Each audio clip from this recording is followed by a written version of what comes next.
Today, after reviewing the evidence that law enforcement has collected thus far, I am filing a criminal information charging Tyler James Robinson, age 22, with the following crimes.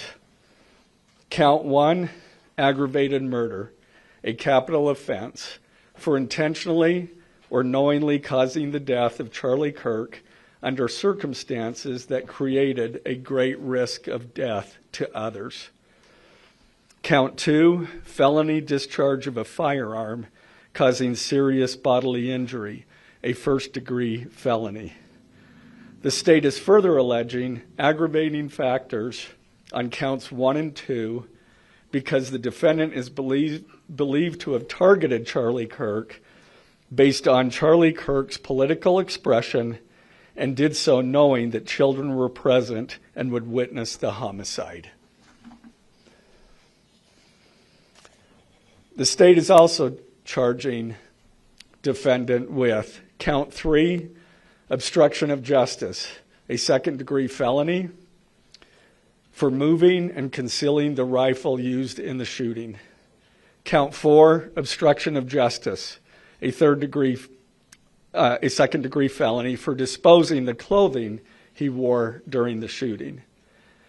Count 5, witness tampering, a third-degree felony for directing his roommate to delete his incriminating texts. Count 6, witness tampering, a third-degree felony for directing his roommate to stay silent if police questioned him.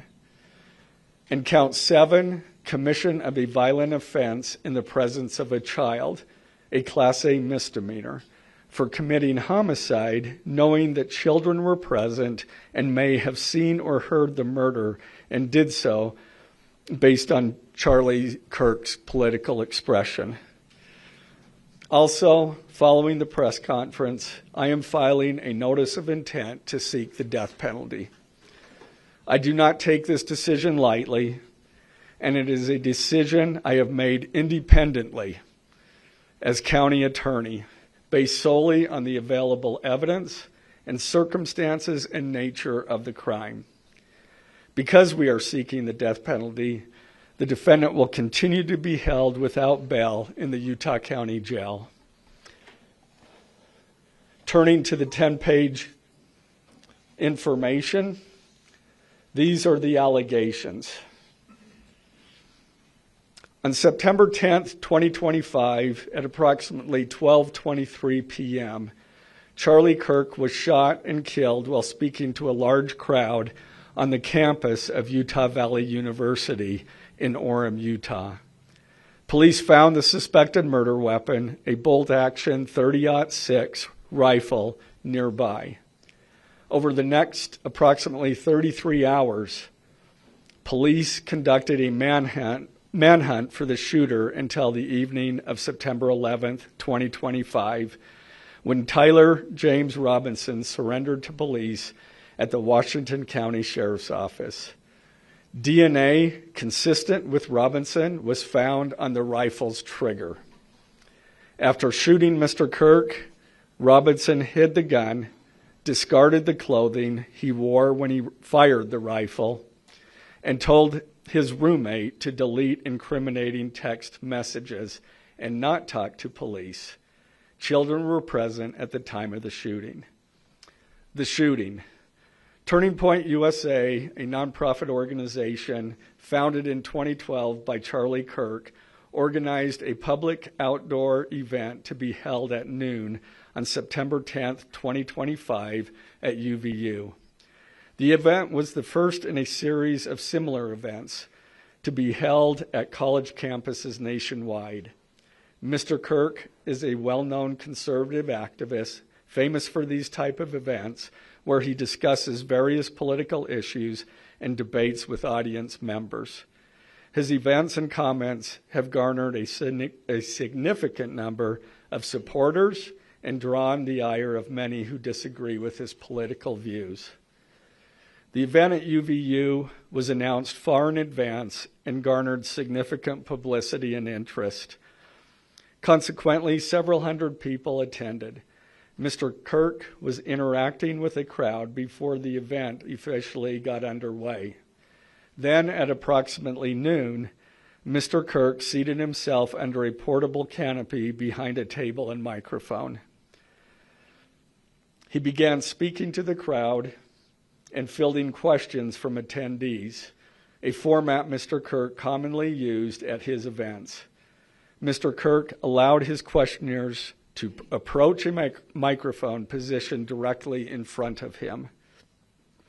Mr. Kirk's team members were very close to him on his right and left, as well as some behind his canopy and others at various close locations near him.